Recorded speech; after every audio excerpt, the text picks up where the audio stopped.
ராவணா பார்வையாளர்கள், தமிழ் உறவுகள் மற்றும் ராவணா நல விரும்பிகளுக்கு வணக்கம். நேற்று 2 காட்சிகளை பார்த்தோம். அதாவது தொலைக்காட்சி விவாதம், தலைமுறை நியூஸ் அப்படி. இந்த 2 இதுலேயும் விவாதம்னா, அது பிற்பாடு இன்னொன்று கவனிக்க முடியல. நேரம் இல்லாததால் கவனிக்க முடியல. அநேகமாக அதுலேயும் அது விவாதம் நடந்திருக்கணும். தலைமுறையில் வந்துட்டு நாம் தமிழர் கட்சி சார்பாக மருத்துவர் கார்த்திகேயன், அதுக்கு எதிராக 2 பேர் பேசுகிறாங்க. அப்புறம் இன்னொருத்தர் வந்து நம்ம ரவீந்திரன் துரைசாமி நாடார், அவர் திமுக சார்பு அது நாம் தமிழர் கட்சி சார்பு நிலை எடுத்து கொஞ்சம் பேசிக்கிட்டு இருந்தார். இந்த நிகழ்ச்சியில் முழுக்க சுற்றி இந்த சந்திப்பு ஏன் நடக்கணும், திருப்பி ஏன் நடக்கணும், திருப்பி எதுக்காக இந்த சந்திப்பு, பாஜகவோட தொடர்பு அப்படி தானே. அவரை இன்னும் பேசவே விடலை. கார்த்திகேயனும் முழு விளக்கம் வந்து மருத்துவர் கார்த்திகேயனும் முழு விளக்கமும் கொடுக்க விடலை. அந்த விவாதம் முழுக்க பார்த்தீங்கன்னா இப்படி சொல்லப்படுகிறதுன்னு, அவருக்கு என்னென்னலாம் இருக்குதோ, அந்த திமுக சார்பு என்னென்னலாம் வச்சுருந்ததோ சமூக வலைத்தளங்கள், அது எல்லாத்தையும் எடுத்து ஒரு கேள்வி மாதிரி வச்சு இதெல்லாம் சொல்லிடுறேன், நீங்கள் அப்புறம் கேளுங்க. எதற்கு இப்போ போய் சந்திக்கணும், பாஜகவுடனுடைய தொடர்பு இருக்குதா, ஆர்எஸ்எஸ் அவர் ஆதரவு நிலை எடுக்கிறாருன்ற மாதிரிலாம் போட்டு எல்லாத்தையும் கேட்டு ஒரே இதுவாக பார்த்தா விவாதம் ஒரு வழியாக முடியுது. இது எதுக்காக நடத்தப்பட்டது, சந்திப்பு நடந்து எத்தனை நாள் ஆச்சு, ஏன் திரும்ப வந்து இப்போ நடத்தப்படுகிறது, அதுக்கு காரணம் என்ன அப்படின்னு இங்கே ஒன்று அப்படியே வைப்போம். இன்னொரு இந்த பக்கத்தில் வந்து பார்த்தீங்கன்னாக்கா 2 பேரை மட்டும் விவாதித்து நடத்துகிறாங்க.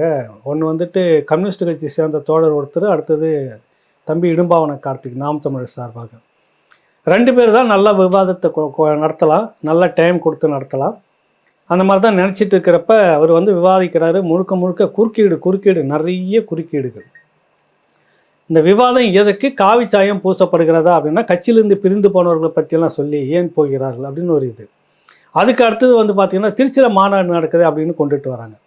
அப்புறம் வந்து எதுக்காக திரும்ப ரஜினி சந்திப்பு, விளக்கம் சொல்லி முடித்தா திரும்ப இது எதுக்காக, என்ன உள்நோக்கம், என்ன வெளிநோக்கம் அப்படின்னு ஒரு பெரிய விவாதம். அதாவது பேசவே விடலை.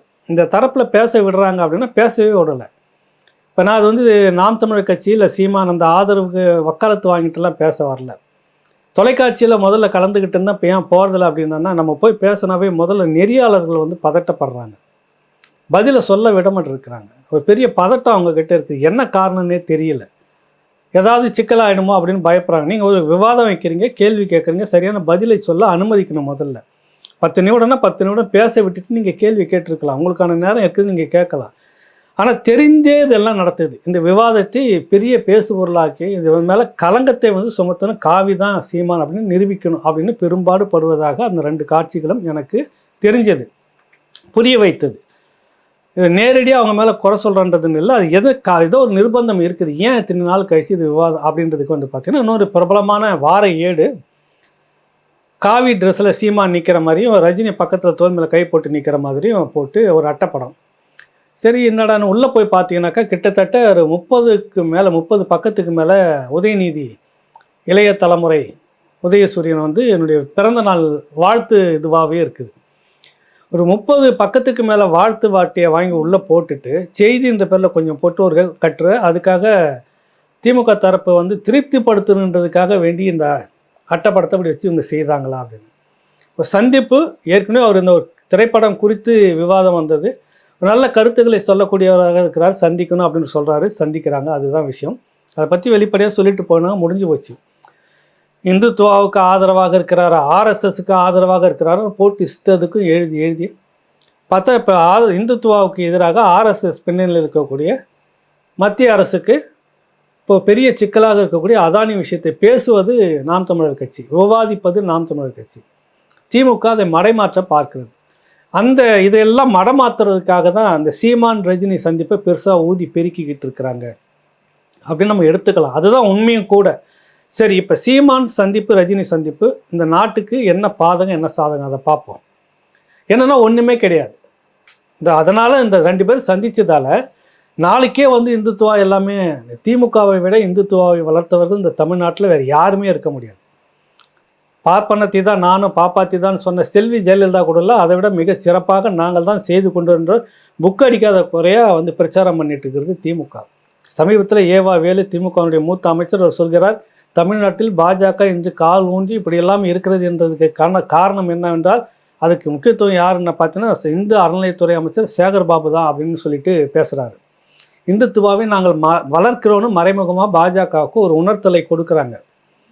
அப்போ இந்துத்துவாவை வந்து எதிர்க்கக்கூடியது யார் அப்படின்னு பார்த்தீங்கன்னா, இங்கே வந்து நாம் தமிழர் கட்சி உள்ளிட்ட சில கட்சிகள் எதிர்த்து கொண்டிருக்கிறது. மூடி மறைப்பதற்காக வேண்டி நீங்கள் வந்து இந்துத்துவாவுக்கு ஆதரவாக எல்லா விதத்திலையும் இருக்கக்கூடிய மோடி அரசுக்கு எல்லா கேள்விகளும் வச்சுட்டு இருக்கிறவங்க வந்து அந்த கட்சியை சேர்ந்தவங்களாக ஆயிடுறாங்க. ஆனால் மறைமுகமான உறவாடிக்கிட்டு இருக்கிற நீங்கள் வந்து எதிர்த்தரப்பாக இந்துத்துவாவுக்கு எதிரான ஆட்கள் மடைமாற்றுறது. இதெல்லாம் என்னன்னா, ரஜினி சீமான் சந்திப்பு இந்த நாட்டுக்கு என்ன கேடுன்னு பேசுனதில்ல. என்னென்ன கேடு அப்படின்னு பார்த்தோன்னா ஒரு கேடும் இல்லை. இவங்க 2 பேரும் சேர்ந்ததால் இந்தியத்துவா புதுசாக வளருதான்னு கேட்டாலும் இல்லை, இவங்க ஏற்கனவே இவங்க தான் வளர்த்துட்டு இருக்கிறாங்க. வேறு ஏதாவது கேடு இருக்குதுன்னா ஒரு கேடு இல்லை. இந்த சந்திப்பு நாம் தமிழர் கட்சியை சேர்ந்த நிர்வாகிகளுக்கு விருப்பம் உள்ளதாக இருந்தால் அது வந்து ஏற்பக்கூடியதாக இருக்கும். விமர்சனத்துக்குரியதாக இருந்தால் அந்த கட்சிக்கு அது பாதிப்பாக இருக்கும். அதுதான் விஷயம். அதில் வர நல்லதும் கெட்டதும் சீமானுக்கு மட்டும்தான் பாதிக்கும். ரஜினிக்கு எதனா பாதிக்குமானா ரஜினிக்கு ஒரு பாதிப்பு இல்லை. நம்மளை எதிர்த்து பேசி கொண்டிருந்த கருத்தியல் ரீதியாக பேசி கொண்டிருந்த நபர் நம்ம எதிரே வந்து உட்காந்து சினிமா குறித்தெல்லாம் உட்காந்து விவாதம் பண்ணி பேசிட்டு போனது பெரிய திருப்தின்னு அவர் நினச்சிருப்பார். ரவீந்திரன் துரைசாமி ஒரு மீடியேட்டராக இருக்கிற நம்ம வந்து நம்ம வேலையை சரியாக செய்து நம்ம வெற்றி கொண்டுட்டோம் அப்படின்ற நிலைப்பாட்டில் அவருக்கு முடிஞ்சு போச்சு.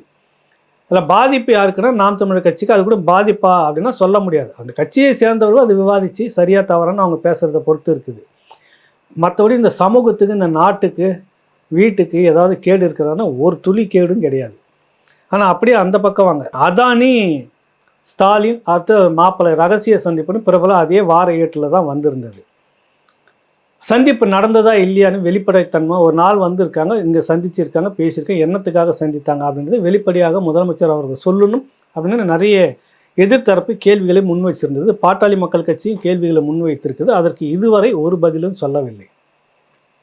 இப்போ சமீபத்தில் அது இந்த சர்ச்சையெல்லாம் ஓடிட்டு இருக்கும்போது அதானி வந்து அமெரிக்கா நீதிமன்றத்தில் ஒரு குற்றச்சாட்டோடு பலாயிரம் கோடிகளை வந்து லஞ்சமாக கொடுத்திருக்க சில மாநிலங்களுக்கு நிலக்கரியை அதாவது மின் உற்பத்தியை வாங்குவதற்காக, சூரிய ஒளி மின் உற்பத்தியை வாங்குவதற்காக அந்தந்த மாநிலங்களுக்கு பேரம் பேசப்பட்டிருக்கிறதுன்னு ஆவணத்தோடு கொடுத்து வழக்கு பதிவு செய்திருக்கிறது. அது விசாரணைக்கு பிறகு அவர் குற்றவாளியா இல்லையா குற்றம் சாட்டப்பட்டிருக்கிறார். ஆக நடந்திருக்கிறது அந்த சம்பவம். உடனே செந்தில் பாலாஜி நாங்கள் வந்து அதானியுடன் எங்களுக்கு எந்த விதமான ஒப்பந்தமும் இல்லை, மத்திய அரசோடு தான் ஒப்பந்தம் அப்படின்னு. இது என்னென்னா, அதானி இந்த பக்கம் இருக்கிறாரு, மத்திய அரசு இங்கே இருக்குது. அதானி மின் உற்பத்தி செய்து மத்திய அரசு அந்த மின் கட்டமைப்புக்கு கொடுக்குறாரு. அங்கேருந்து இந்த மாநில அரசு வாங்கணும். அப்போ மாநில அரசு வாங்கினா தான் அதானிக்கு அங்கே பெருமளவில் வர்த்தகம் இருக்குது. அப்போ மாநிலங்கள் வாங்குறதுக்கு அந்த மாநில நிர்வாகத்தை வந்து சந்தித்து இவர் தரப்பில் பெரிய அளவில் கமிஷன் கொடுத்து பேசி முடித்து செய்த வேலை. அதனால் இப்போ மத்திய அரசுகிட்டேருந்து வாங்கிட்டு இருக்கிறாங்க. பலாயிரம் கோடி லாபம், 1500 கோடி இந்த பகுதிகளுக்கு பிரித்து கொடுத்ததாக சொல்கிறாங்க. 7600 கோடி கிட்ட மின் உற்பத்தி வந்து அங்களுக்கு வந்து லாபம் வந்துருக்குதுன்னு சொல்கிறாரு. அப்போ புரியுதுங்களா அந்த விஷயம்? இது ஒரு பெரிய அளவில் சர்ச்சையாக பேசப்படுகிறது. இதை தாண்டி என்ன நாட்டுக்கு பாதிப்பு அப்படின்னாக்கா, இந்த மின் உற்பத்தி நீங்கள் மத்திய மின் உற்பத்தி இதுலேருந்து வாங்குறீங்கல்ல, இந்த வாங்குறதால வந்துட்டு யாருக்கு பாதிப்புனா தமிழ்நாட்டில் இருக்கிற ஒட்டுமொத்த மக்களுக்கும் பாதிப்பு. மின்சார கட்டணம் 2 மடங்காக கட்டிக்கிட்டு இருக்கிறோமா இல்லையா? கந்து வட்டிக்கார மாதிரி வந்து ஏழை மக்களை பாதிக்காத அளவுக்கு 100 யூனிட் வரைக்கும் நாங்கள் இலவசமாக கொடுத்துட்டோம். அதெல்லாம் ஏழைகள், அவங்களுக்கு ஒரு தொந்தரவும் நாங்கள் பண்ணலை. அதுக்கு கட்டணம் வந்து இல்லை, அதுக்கு மேலே வர கட்டணத்துக்கு இவ்வளவு, அதுக்கு மேலே இவ்வளவு அப்படின்னு நாங்கள் பிரித்து வச்சுக்கிறோம். இது என்ன எவ்வளோ பெரிய ஐயோக்கியத்தானே இது? ஒரு குறிப்பிட்ட இதுக்கு மேலே யூனிட் போச்சுன்னா 2 மடங்காக கட்டணும்.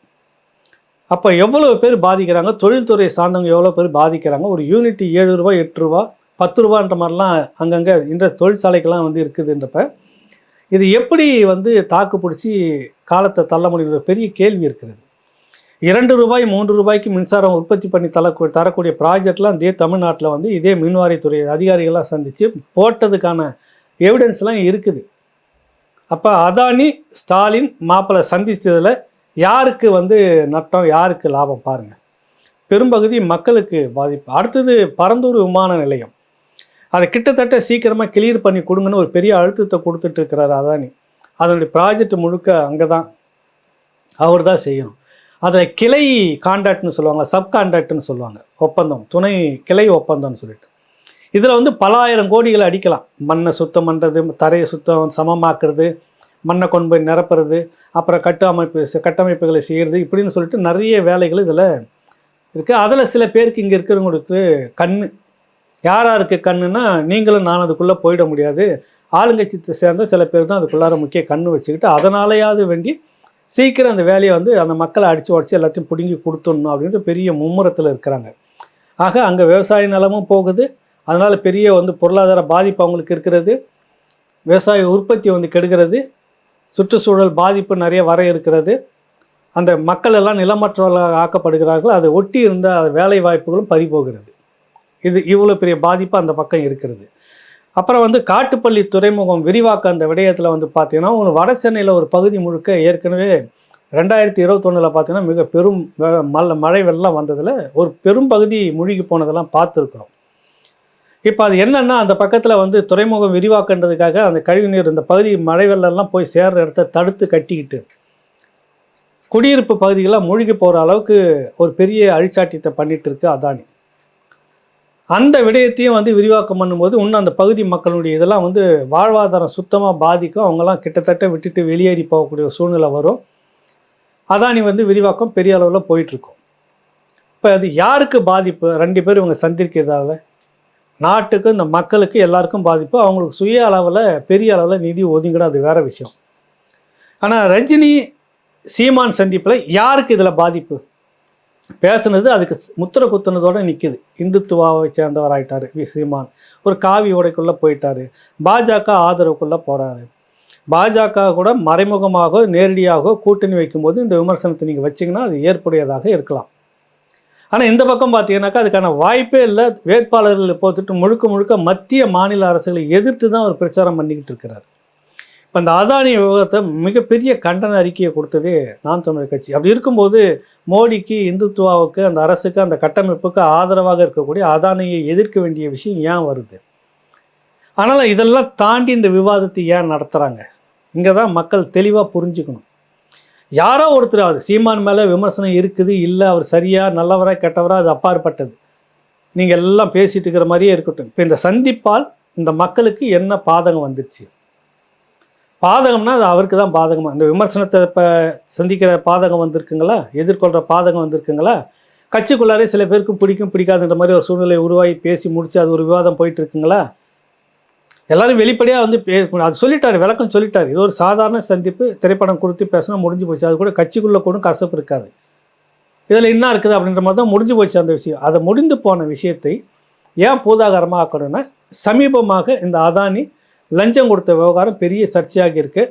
ஒன்று போடுறா மூடுறா பெரிய பெரிய ஒரு சால்வை, கருப்பு சால்வை போட்டு மூடிடுறா, மறைச்சிட்றான்னு சொல்லுவாங்கள்ல, அந்த மாதிரி யுத்தியை கையாளுகிறாங்க. இங்கே திடீர்னு இந்த விஷயத்தை எடுத்து போட்டு சீமானும் அவரும் பாஜகவும் மறைமுக உறவு காவியை போட்டுக்கிட்டார் இப்படின்னு ஒரு சர்ச்சையை தொடர்ச்சியாக பேசிக்கிட்டே இருந்தோம்னா என்ன, இதுலேருந்து நம்ம தப்பிச்சு போயிடலாம். அதானியை மறந்துடுவாங்க. இதை பற்றியே 2 நாள் அதானே ஓடிட்டு இருக்குது. ஊடகங்கள் எல்லாமே அதானே வந்து பெரிய அளவில் விவாதிச்சுக்கிட்டு இருக்குது. அப்போ இதுதான் நம்ம கேட்க வரோம். அப்படியே நடந்திருந்தாலும் கூட சீமான் ரஜினி சந்திப்பில் இந்த நாட்டுக்கு இல்லை இந்த மக்களுக்கு ஏதாவது ஒரு விதத்தில் பொருளாதார இழப்பு, பாதிப்பு எதனா வந்திருக்குதா? ஓகே, அது இருந்துட்டுனாக்கா கூட்டணி ஒரு வேளை இருந்துட்டு இருந்தாங்கன்னா மக்கள் புறக்கணிச்சிட்டு போகிறாங்க. சிறுபான்மையினர் மக்கள்லாம் சீமானை புறக்கணிச்சிட்டு போகிறாங்க. உங்களுக்கு என்ன வந்தது? சந்தோஷம் தானே. அதில் அந்த முடிவே அவங்க எடுக்கலை. நாம் தமிழர் கட்சி தரப்பில், சீமான் தரப்பில் அப்படி ஒரு முடிவு எடுக்கலை. இந்துத்துவ எதிர்த்துக்கிட்டு தான் இருக்கிறாங்க. ஆனால் நீங்கள் என்ன பண்ணுறீங்க? ஒரு கட்டமைப்பு ஏற்படுத்துறீங்க. உங்கள் வாதத்தின்படியே வச்சாலும் அவருக்கு தான் நட்டம், அவர் தான் விழ போகிறாரு. உங்களுக்கு என்ன சந்தோஷம் தானே. ஆனால் எல்லா தரப்புலையும் கூட்டி கழித்து பார்த்தா அதானி ஸ்டாலின் சந்திப்பு, ரகசிய சந்திப்புன்றது மிகப்பெரிய பாதிப்பை ஏற்படுத்தக்கூடியதாக இவ்வளோ ஒரு 3 கண்ணுக்கு தெரிஞ்சு 3 பெரிய ப்ராஜெக்டை வைக்கிறேன். அப்போ இதால் யாருக்கு நன்மை, யாருக்கு லாபம்னா ஆளுங்கட்சி தரப்பை சேர்ந்தவங்களுக்கு லாபம், மக்களுக்கு நட்டம்.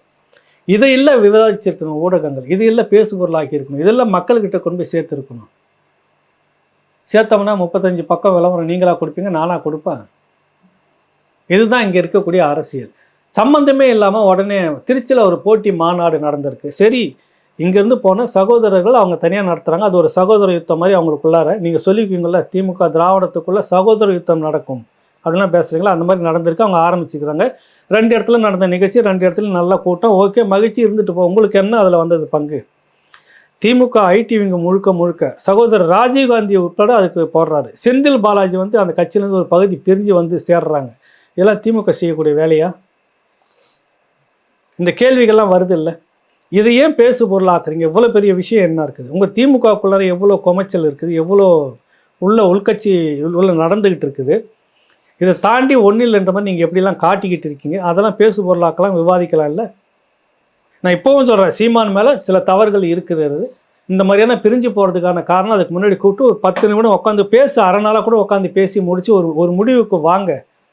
பிரிஞ்சு போகிறதுக்கு வாய்ப்பு இல்லாமல் பார்த்துருக்கலாம் அப்படின்ற ஒரு காரணத்தையும் நான் வச்சுருக்கேன். வக்காலத்தெல்லாம் வாங்குறேன், இதையும் சொல்கிறேன் நான். ஆனால் நீங்கள் என்ன பண்ணுறீங்க, அதெல்லாம் விட்டுட்டு இல்லை பிரிஞ்சு போயிட்டாங்க. அப்போ இந்த திருச்சி மாநாட்டை ஏன் இவ்வளோ முக்கியத்துவம் கொடுத்து நீங்கள் பேசுகிறீங்க? அதால் உங்களுக்கு என்ன வந்ததுன்னா, அங்கே ஒரு லாபம் இருக்குது. எப்படி இருந்தாலும் உங்கள் நோக்கம் இந்த சீமானை வீழ்த்திடணும், இந்த எழுச்சியை வந்து முடைக்கிடணும். இதை முடக்கிட்டால் திருச்சி தரப்பு வந்து தானாக முடங்கி போயிடும். எப்படி இருந்தாலும் இந்த பக்கம் தான் வருவாங்க அப்படின்ற ஒரு நிலைப்பாட்டில் நீங்கள் இருக்கிறீங்க. என்னென்னா நீங்கள் தான் அதை முழுக்க முழுக்க ஆதரிக்கிறதா தெரியுது. இப்போ அது இருக்கக்கூடிய சகோதரர் வேல்முருகன் என்ன சின்னத்தில் நிற்கிறாரு? உணர்வாளர் தான், இல்லைன்னு சொல்லலை. ஆனால் நீங்கள் போய் நிற்கிற சின்னம் பேசக்கூடாதுன்னு நிற்கிறோம். இதெல்லாம் நம்ம ஒரு சக இனத்துக்குள்ளாக ஒரு இதுவாக வரக்கூடாதுன்றதுக்காக சகிச்சுக்கிட்டு போயிட்டுருக்கிறப்ப உதயசூரன் சின்னத்தில் நிற்கிறீங்க. இங்கே வந்துட்டு கூட நின்று மாநாட்டில் நிற்கிறீங்க. ஒரு கட்டமைப்பு, நான் ஒற்றையாளாக இருக்கிறேன், இன்னொரு 10 பேர் வந்தால் எப்படி இருக்கும் சட்டமன்றம்? என்ன திருப்பிடுவீங்களாங்க? ஒன்றும் நடக்க போகிறது இல்லைல்ல. அதிகாரம் உங்களுக்கு வர்றதுக்கு நீங்கள் வந்து முயற்சி பண்ணணும் ஒழிய 10ஓட 11 நீங்கள் போய் உட்காந்துட்டு என்ன பேசுகிற முடியும்? குரலை எழுப்ப முடியும், அவ்வளோதான். சரிப்பா பேசிட்டிங்களா, முடிச்சிங்களா, பெல் அடிச்சுட்டு உட்கார வச்சுட்டு ஓகே அடுத்தது வாங்க, அடுத்த விவாதம் வாங்க, அவ்வளோதான் நடக்கும். அதான் நடந்துக்கிட்டு இருக்குங்க. அப்புறம் தனி அரசு தோழர் இருக்கிறாரு, அவர் இப்போ திமுகவில் நிற்கிறாரு. நீங்களும் வேல்முருகன் தோழரும் திமுகவில் சீட்டு வாங்கி நிற்க போகிறீங்க. 2 பேருக்கும் உதயசூரன் சின்னம் கொடுக்குறாங்கன்னே வச்சுக்கோங்க. இது வந்து இங்கே இந்த கூட்டமைப்பில் இருக்கிறவங்க திமுகவில் இருக்கக்கூடிய உங்களுக்கு வேலை செய்கிறதுக்கு மனமும் வந்து வருவார்களா? வருகிறார்கள் என்று அவங்க அந்த என்ன நிலைப்பாட்டில் வராங்க? தமிழ் தேசியம் பேசுறது சரியா தவறான்னு எடுத்துக்கோங்க. திமுகவினுடைய ஒரு கிளையாக மாறி போயிடுவார்கள். அதான் நடக்கும். அப்போ உங்களுடைய ஆழ்ந்த நோக்கம் என்ன? அதில் உள்ளார்ந்த நோக்கம் என்னன்னா, ஒரு பேர் எழுச்சியை கொண்டுட்டு வர இந்த சீமானை மட்டுப்படுத்தி கலைச்சி விட்டுட்டோம்னா, அடித்து கீழே தள்ளி அழுத்தி விட்டுட்டோம்னா ஒன்று தானாக மறைஞ்சி போயிடும், கரைஞ்சி போயிடும். அப்படி தான் ஒரு காலத்துலேயும் வந்துக்கிட்டு இருக்குது. உங்களுடைய ஒரே ஒரு ஒற்றை நோக்கம் இந்த 26க்குள்ளாக இந்த 8% இருக்கக்கூடாது, குறைச்சி காட்டணும். அதுதான் உங்களுக்கு ஒரு பெரிய நோக்கமாக இருக்குது திமுக திராவிட தரப்புக்கு. இது இன்றைக்கி நேற்று நடத்துகிற இது இல்லை. ஆதித்யநாத் அவர்கள் காலத்திலேருந்தே இதுதான் செய்துட்டுருக்கு திராவிடம். தமிழன் இங்கே எவனும் பேசி அரசியலுக்கு வந்துட கூட தலைமையில் காலை வச்சு நசுக்கி போட்டுருவோம் நாங்கள். அதை தான் நீங்கள் சொல்லிகிட்ருக்கீங்க. அதுதான் உங்களுக்கு இப்போ திருச்சி விஷயத்தை அது வந்து அவங்க ஆரம்பிக்கிறாங்க, அவங்க பேசுகிறாங்க, அவங்க போகிறாங்க. இதில் கலந்துக்கிட்டவங்க எல்லாருமே வந்து பார்த்தீங்கன்னாக்கா யார் யார் வந்தாங்க? உணர்வுபூர்வமாக சில தோழர்கள் இருக்கிறாங்க.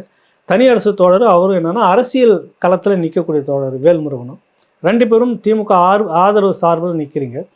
உதயசூரன் சின்னத்தில் நிற்க போகிறேன். நீங்கள் எப்படி வந்து தனித்து வந்து இந்த தமிழ் தேசியத்துக்கு நாங்களும் உணர்வோடு இருக்கிறோன்னாக்கா எப்படி சொல்ல முடியும்? எனக்கு தெரியல. அது துரோகம் செய்த ஒரு கட்சி. நீங்கள் என்ன சொன்னாலும் எத்தனை நூற்றாண்டானாலும் திமுக ஒரு இனத்துக்கு துரோகம் செய்து ஒரு பேர் இன அழிவுக்கு காரணமாக இருந்தது, பக்கபலமாக இருந்தது. இன்னும் சொல்லப்போனால் எல்லாத்தையும் தூக்கி கொடுத்தது ஆதரவாக. இங்கே ஒரு பேர் எழுச்சியை போராட்ட காலத்தை நசுக்கியது திமுக. அந்த துரோகத்தை எந்த காலத்திலையும் மறக்க முடியாது. அவர்களுக்கு திரும்ப நீங்கள் தோளில் தூக்கிட்டு வருவீங்க. உங்களை தமிழ் தேசியவாதிகளை அங்கே கொண்டாடிட்டு இருப்போம். நீங்கள் பேருக்கு வந்து தமிழ் தேசியவாதிகள்னு சொல்லிட்டு இருப்பீங்க. ஆனால் வேலை செய்கிறது முழுக்க திமுகவுக்கு ஆதரவாக. நானும் பேசுகிறார் தோழர் திரு வேல்முருகன் பேசுகிறார். சகோதரர் தான் அவர் பேசுகிறாரு, இல்லைன்னு சொல்லலை. என்ன பயன் அதனால்? யார் மடியில் உட்காந்துட்டு நீங்கள் பேசுகிறீங்க?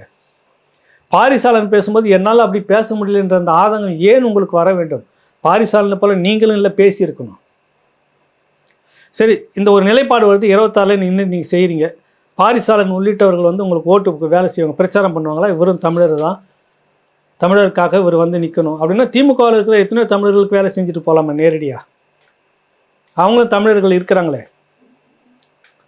அப்போ இது ஒரு பெரிய குழப்பத்துக்குள்ளாக அந்த கட்டமைப்பு இருக்குது. அதெல்லாம் விவாதிக்கணும், அது வேறு விஷயம். அது இவங்க சகோதரத்துக்குள்ளாக ஒரு விஷயம் நடந்துக்கிட்டு இருக்குது. அவங்க தனித்து நின்று இயங்கி பெரிய அளவில் வராங்கன்னா வரட்டும், சந்தோஷம். இல்லை இந்த திமுக லாபிஸ்ட்டுகளுக்கு என்னங்க வேலை? ஐடி விங்குக்கு அதில் என்ன வேலை? ஏன் அதை வந்து நீங்கள் மட்டும் எடுத்து பெரிய அளவில் பிரச்சாரம் பண்ணிக்கிட்டே இருக்கணும்? நோக்கம் என்னென்னா இதை மட்டுப்படுத்தணும். ஆக இந்த 2 தரப்புலையும் அதானி ஸ்டாலின் அவர்களுடைய சந்திப்பும், சீமான் ரஜினி அவர்களுடைய சந்திப்பும் நாட்டுக்கும் மக்களுக்கும் என்ன கேடு அப்படின்ற 2 தரப்புமே விவாதமாக வச்சுருக்கிறோம். இது எடுத்துக்கிட்டு நீங்கள் பாருங்கள், உள்ளார்ந்த ஒரு பெரிய துரோக அரசியல் இன்னும் நீடிச்சுக்கிட்டே இருக்குதான்றது உங்களுக்கு தெரிஞ்சுக்கிட்டு இருக்கோம். எதெல்லாம் பேசணுமோ அதை விட்டுட்டு பேசக்கூடாத விஷயங்களை எடுத்து பூதாகரமாக்கி மேலே கொண்டுட்டு வரீங்க. அதை தான் சொல்ல வரேன். திருச்சி அது ஒரு சகோதர பிரிவு, அது பிரிஞ்சு அவங்க நடத்துகிறாங்க, அது முடிஞ்சு போச்சு, அவங்களுக்குள்ளே பேசிக்கிறாங்க, அவங்க வேலையை செய்யட்டும், மக்கள் அவங்க பின்னாடி போனாலும் பெரிய அளவில் வரட்டும், 2 அமைப்பாக இருக்கிறது நல்லது அப்படின்னு நினைக்கிறோம். அதில் நீங்கள் என்ன குறுக்கால வந்து குறுக்கு சாலை ஓட்டிக்கிட்டு அதை ஒரு பெரிய விவாதமாக்கி, அப்படின்னா உங்களுக்கு உண்மையிலே தமிழ் தேசியத்தின் மீது பற்று இருக்குன்னா சீமான் தரப்பை நீங்கள் உங்கள் தரப்பு பெரிய பிரச்சாரமாக நீங்கள் கொண்டுட்டு போகணும் இல்லை. ஆனால் இங்கே மட்டுப்படுத்துறது, இங்கே வந்து நாங்கள் தூக்கி அதை மடியில் வச்சுக்கிட்டு செய்வோம்னா அதில் உங்களுக்கு என்ன பங்களிப்பு இருக்குது, நீங்கள் ஏங்க வரணும், நீங்கள் ஏங்க பேசு பொருள் ஆக்கணும் திராவிட கூட்டம் அப்படின்றது என்னுடைய கேள்வி. சுற்றி வளைச்சி பார்த்தீங்கன்னா இந்த எதை மடைமாற்ற எதை செய்கிறீர்கள் அப்படின்னு தான் ஒரு கேள்வி இங்கே இருக்கிறது. உங்களுக்கு நெருக்கடியாக வரக்கூடிய அதானி முதலமைச்சர் அந்த ஸ்டாலின் அவர்களுடைய சந்திப்பை மடைமாற்றுவதற்காக இந்த விவகாரத்தெல்லாம் நீங்கள் எடுத்துகிட்டு இருக்கிறீங்கிறது தான் இந்த பதிவோட மைய நோக்கம். அரசியலை வந்து தெரிஞ்சவங்க அதை புரிஞ்சுக்குங்க. இந்த திராவிடம் எப்படிலாம் தொடர்ச்சியாக துரோகம் பண்ணிட்டு இருக்குன்றது தெரிஞ்சுக்குங்க. மீண்டும் ஒரு நிகழ்ச்சியில் சந்திப்போம். நன்றி, வணக்கம்.